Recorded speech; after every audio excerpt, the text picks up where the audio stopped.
Abra sua Bíblia em Lucas 15 e o versículo é o 25. Amém. Vamos lá. E seu filho mais velho estava no campo, e quando veio e chegou perto de casa, ouviu a música e as danças. E chamando um dos servos, perguntou-lhe o que era aquilo. E ele disse: veio teu irmão e teu pai matou o bezerro cevado, porque o recebeu são e salvo. Mas ele se indignou e não queria entrar. E saindo o pai estava com ele.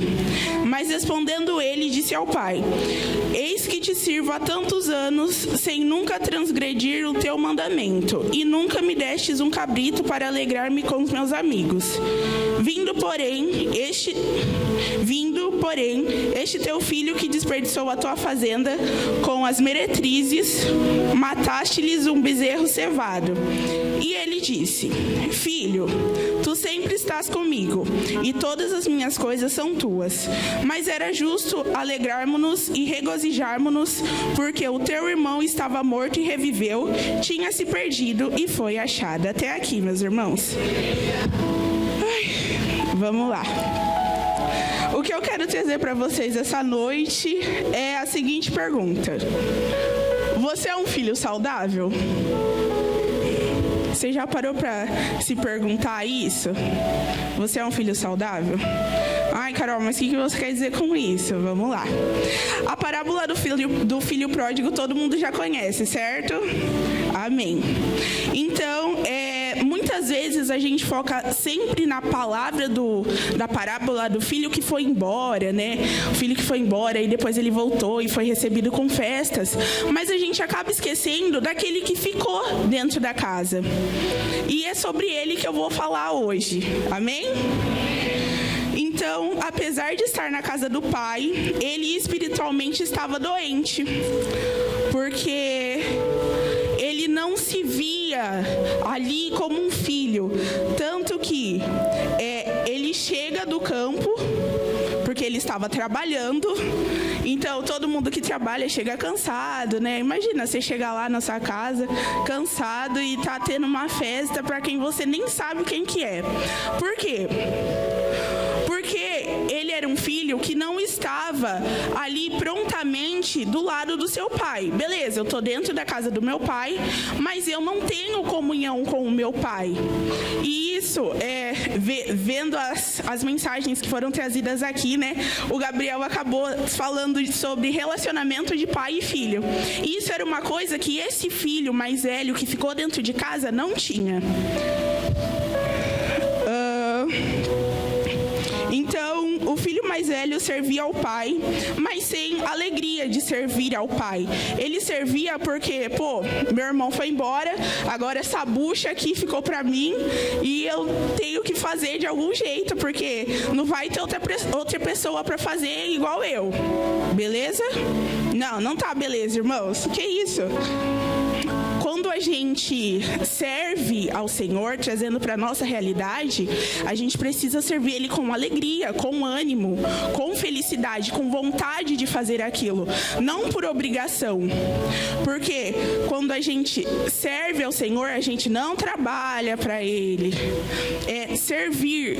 O servir não é só você vir aqui em cima do púlpito e falar: ai, gente, vou cantar para vocês, tá bom? Deus abençoe a vida de vocês. Não, o servir é estar na casa do pai e ter um relacionamento com o pai. Isso também é servir. Você procurar saber dos interesses do seu pai também é servir. Você acolher pessoas também é servir. Servir não quer dizer só quando você sobe aqui em cima do altar e canta. Porque às vezes a gente vem aqui, sobe, tá com a vida toda errada. O Senhor olha isso, Ele olha isso. Ele é o único e justo juiz. As pessoas vão nos julgar, porque quem às vezes olha a gente de um lado, né, olha a gente de outro, principalmente a nossa família. A nossa família vai saber se a gente está realmente apto a fazer o que a gente está fazendo, porque não adianta você ser uma coisa aqui dentro e lá fora você ser completamente diferente. E a questão do filho aqui é que ele servia ao pai dele, trabalhava para o pai dele, mas ele tinha uma posição de filho. Porém, ele não quis receber essa posição de filho, por isso ele trabalhava apenas para o pai dele. E nisso a gente vai passando os versículos, e lá no versículo 29, ele fala assim: mas respondendo a ele, disse ao pai: eis que te sirvo há tantos anos sem nunca transgredir o teu mandamento. Beleza, ele foi ensinado desde criança, passou a fase da adolescência, a fase adulta, e ele foi ensinado assim como o irmão dele que escolheu ir embora, certo? Amém. E nessa questão, eu olhei para dentro de mim e eu falei: meu Deus, isso acontece muito, porque eu sou uma pessoa que eu nasci em berço evangélico já, desde a barriga. Então, eu parei para pensar e eu falei assim: gente, será que eu estou sendo um filho saudável com isso? Ah, mas por que você fala isso, Carol? Nessa questão aqui, o filho mais velho, ele não se alegrou com a volta do irmão. E se a gente for trazer para a nossa realidade, às vezes a gente está há tanto tempo dentro da igreja e a gente acaba deixando para lá, deixando para depois as coisas que são para a gente fazer. E aí a gente vê acontecendo com os nossos outros irmãos que são mais novos da caminhada e a gente fala: nossa, por que com ele acontece, comigo não? Por que ele faz acontecer e eu não consigo fazer nada? E foi essa palavra que me atingiu. Eu passei uma fase da minha vida morando longe da casa dos meus pais e teve uma certa vez, passei por momentos bem tenebrosos ali e eu fui falar com a minha pastora. E a minha pastora falou assim: olha, você está vivendo isso porque você ainda não se posicionou 100%. Você só se posiciona 50%. Você dá meio passo, você não dá um passo inteiro. Nossa, mas como assim eu não dou o passo inteiro? Você só vai até o mar tá lá. Você só vai até aqui, deixa a água bater no pé, mas você não se permite se aprofundar em Deus. E isso, meus irmãos, acontece muito, muito. Por isso que a gente às vezes vê e fala assim: nossa, mas esse irmão, esse crente novo convertido aí, isso daí vai passar logo. Isso daí como é que fala? É evento de doutrina. Vai e passa, tá. Daqui a pouco ele tá aí igual eu. Não, meu irmão, você tem que ficar feliz com o irmão que tá ali servindo, que tá fazendo o que você não faz. Porque essa responsabilidade poderia ser sua, mas você não quis. E quando você rejeita essas possibilidades que Deus coloca na sua mão, os seus ministérios, isso vai ser recobrado de você. Por quê? Porque são pessoas que você poderia estar abençoando, poderia estar ajudando, e você não ajuda. Porque você se coloca numa posição de: eu não posso. Eu sou tão coitado, eu não vou conseguir fazer isso, eu não vou conseguir fazer aquilo. Querido, você nem tentou. Você nem tentou fazer aquilo. E você vem me falar que você não consegue fazer? Para com isso. Respira, fala assim: Senhor, eu não sei fazer, mas se o Senhor me der a oportunidade, eu vou tentar fazer o meu melhor. E aqui estou eu, irmãos. Foi essa conversa que eu tive com Deus. Senhor, eu não sei fazer, não. E isso daí, foi me cobrado, eu acho que uns 4 anos já, o pastor Alessandro. Vai, irmã Carol, vou pegar o seu, um dia você vai pregar. Falando: não vou mesmo.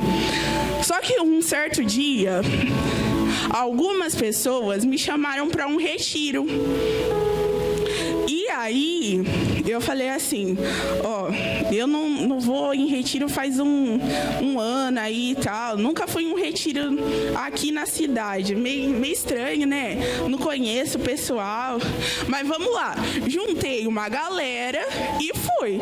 Entendeu? Fui com a cara e com a coragem também, porque eu não sabia o que ia acontecer, né? Não estava acostumada. E nesse retiro eu fui muito confrontada, irmãos. Para quem acha que é só bagunça, não é. Vai que vocês vão entender o que acontece. E eu fui muito confrontada. E nesse confronto eu falei assim: Senhor, se é isso que o Senhor está requerendo de mim, então eu vou fazer. Entendeu? Não sei como, mas vou tentar fazer. E aqui estou eu, irmãos. E seguindo aqui, no versículo 29. Não, pera. Versículo 20. 30, foi mal. Vindo, porém, este teu filho que desperdiçou a tua fazenda com as meretrizes, mataste-lhes o bezerro cevado.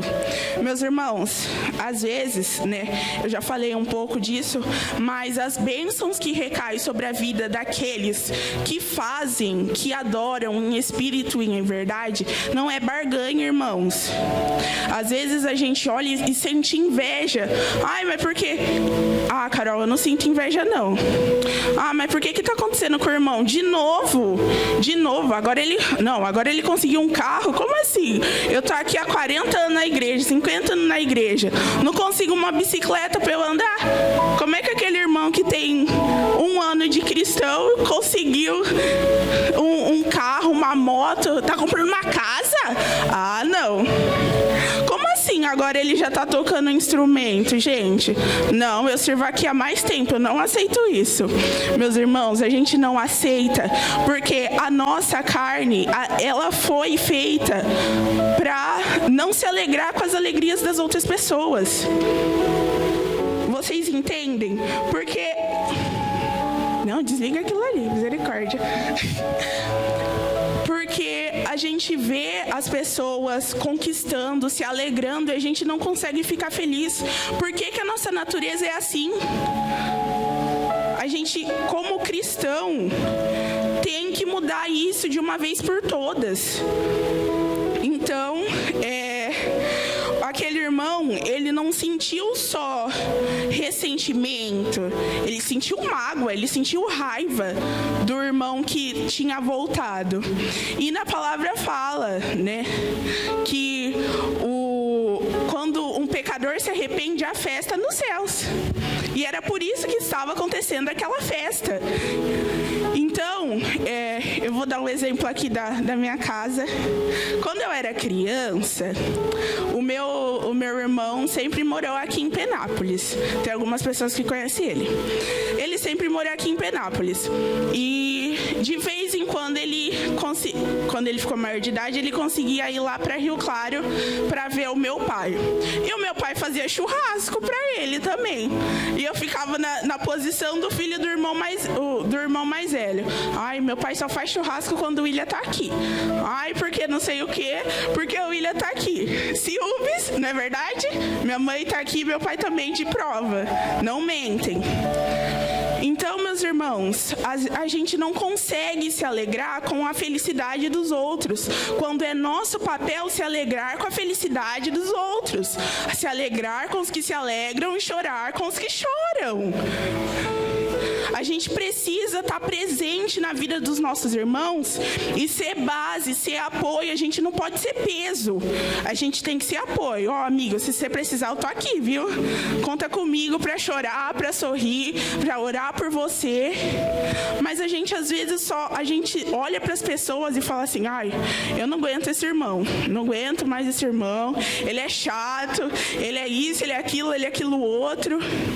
Não, meus irmãos. Se você não gosta, suporta. Suportai-vos uns aos outros. Essa é a palavra que o Senhor deixou para nós. A gente precisa suportar, por mais que a gente não goste do jeito do outro. A gente tem que aprender a conviver com o jeito do outro. Amar o outro e orar pelo outro. Quando a gente começa a se colocar nesse posicionamento e começa a colocar isso na nossa mente, que a gente precisa amar o nosso próximo, mesmo que ele seja chato para você, ele não é chato para Deus, ele foi feito à imagem e semelhança do Senhor.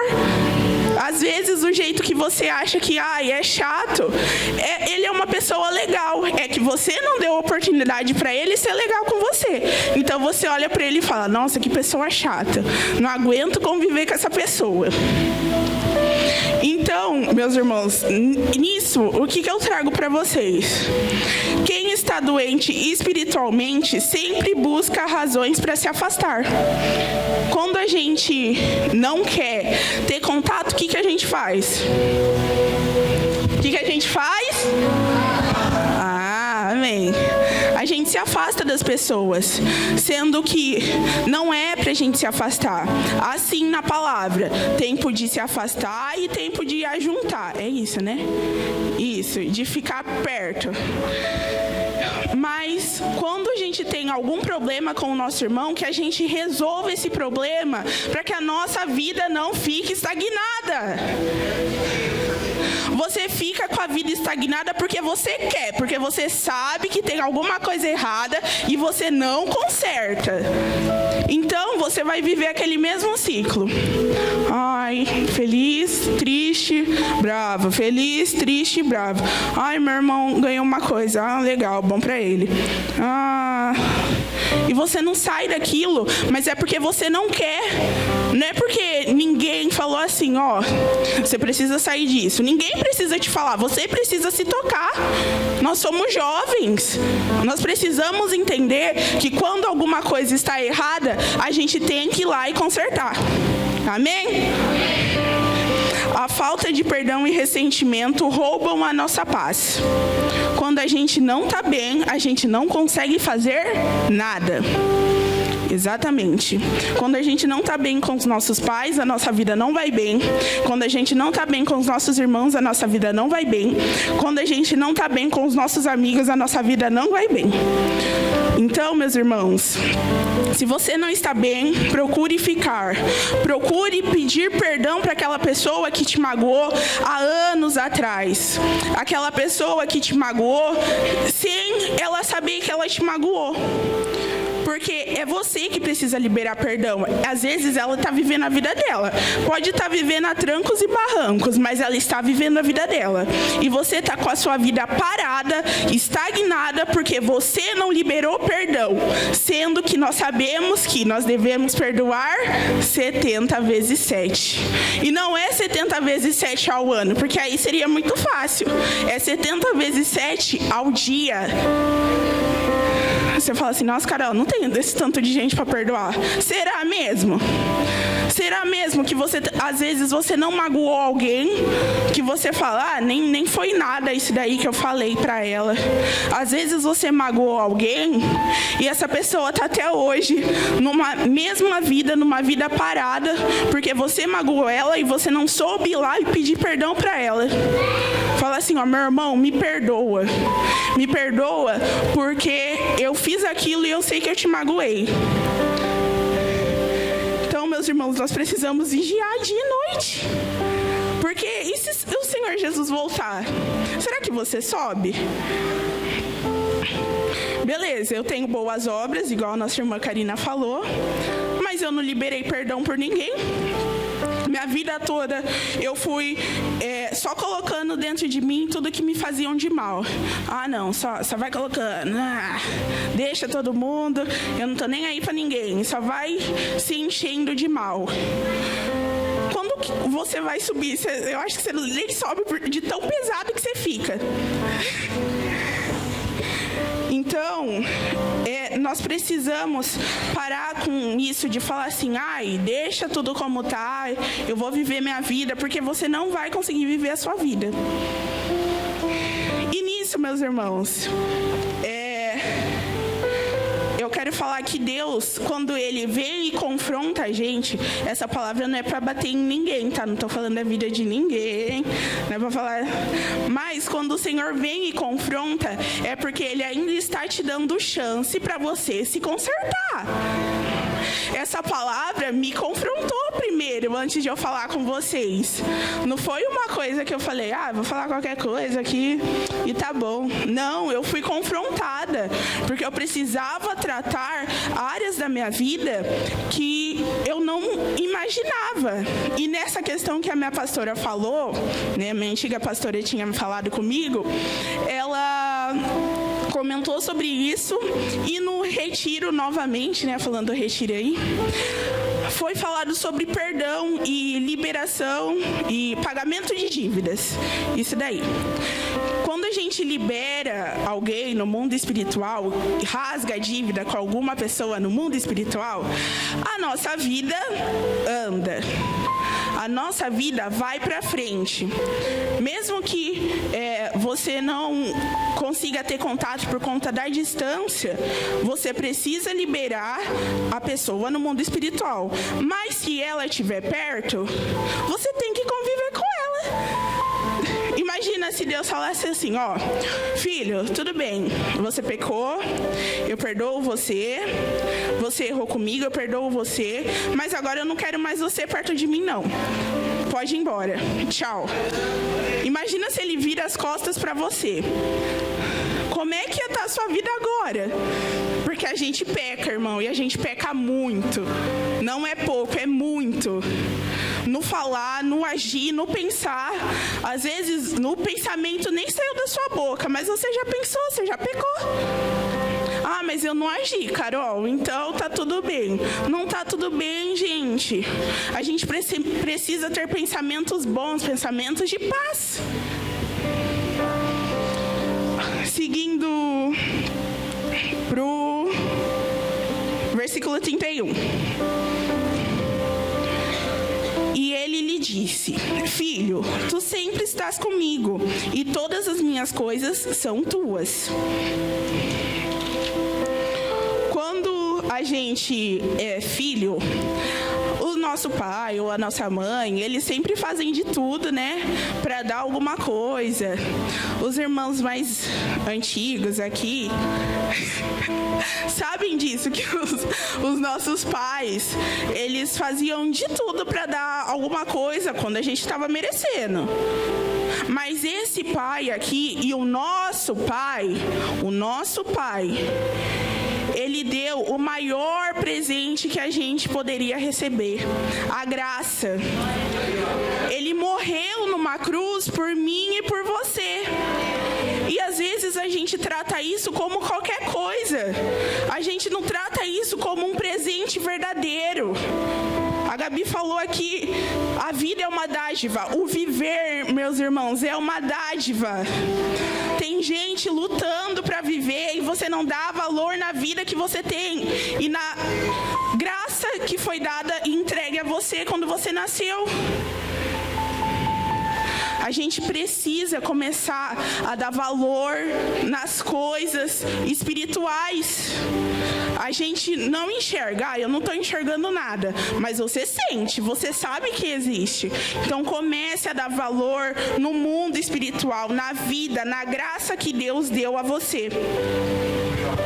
E esse filho, ele, beleza, estava dentro da casa do pai lá, tal, trabalhava. E ele fazia de tudo para o pai dele dar o reconhecimento para ele, certo? Ah, eu trabalho, pai. Ele fala aqui na palavra, pai, eu trabalho. Eu tô aqui todos os dias trabalhando, ó. Acordo 4 horas da manhã e vou dormir 8 horas da noite. E você não me reconhece? Sendo que o pai dele o reconhecia, o pai dele via ele. Só que, o que eu falei no começo? Ele se colocou numa posição de servo, não de filho. Ele era filho, meus irmãos. Ele escolheu viver aquela vida de servo, de ser trabalhador. E muitas vezes a gente escolhe essa vida de ser servo porque a gente não tem capacidade de falar assim, eu vou assumir a minha posição de filho. A partir do momento que você assumir a sua posição de filho, as coisas vão mudar. Mas você precisa se posicionar como filho, se comportar como filho e ser um filho. Esse filho mais velho, ele trabalhava, mas fazia de tudo no trabalho. Mas ele deixou de amar o pai dele. Ele via o pai dele como um patrão. Ah, ó, eu sou seu empregado e tá tudo bem. Você aqui, eu lá. Ele não tinha relacionamento. Então, meus irmãos, o que a gente aprende com isso daqui? Precisamos ter relacionamento com o pai. Quando a gente não tem relacionamento com o pai, a nossa vida, ela vai ficando parada. Porque a gente não sente mais nada, a gente não escuta mais nada, a gente não fala mais nada. Como é que você quer ser encontrado sendo que você não tem relacionamento com o pai? É pai e filho, irmãos, é direto. Você entra no seu quarto, fecha a porta, fala: Senhor, eu tô aqui. Me olha. E Ele vai te olhar. Mas para que isso aconteça, você precisa ter relacionamento. Eu quero te ouvir. Mas cadê o seu relacionamento? Você só vai escutar a voz do seu pai se você conhecer a voz do seu pai. Como você reconhece a voz do seu pai? Tendo relacionamento com Ele. Então, às vezes a gente precisa ter... Às vezes não, a gente precisa ter mais relacionamento com o nosso Pai Celestial, com a nossa família, com os nossos irmãos em Cristo. E até com os irmãos da nossa família ali. Às vezes você tem aquele parente meio... tem um parente lá, é complicada a história dele. Mas, irmão, não desdenhe desse parente. Ame a vida dele, ore por ele. Eu aprendi isso. Eu tenho uma senhora na minha casa que fala direto para mim: ame a sua família. Ore por eles, ligue para eles. Por mais que você não tenha, não tenho muita convivência.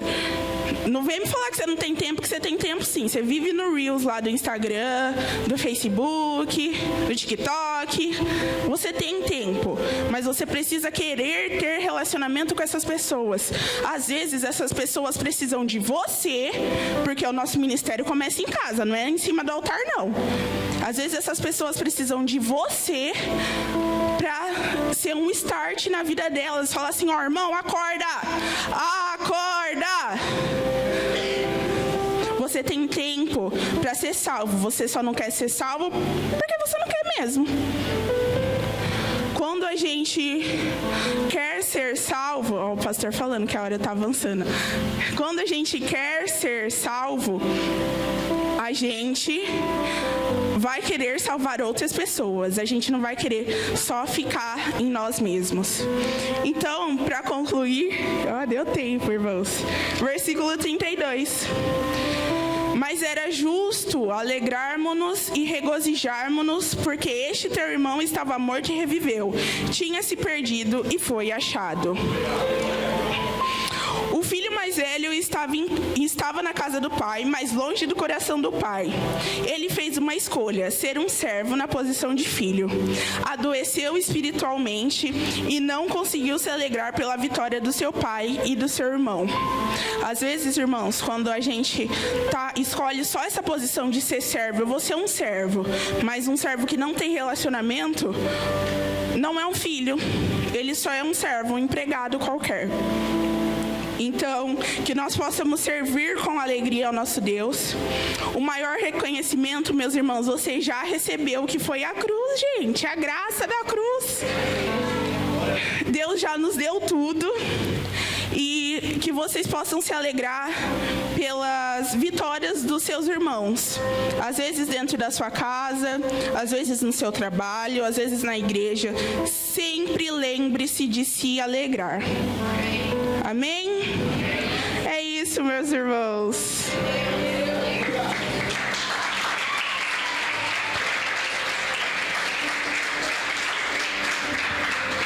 Eu agradeço essa oportunidade. E eu quero que vocês coloquem de pé, que eu quero fazer uma oração.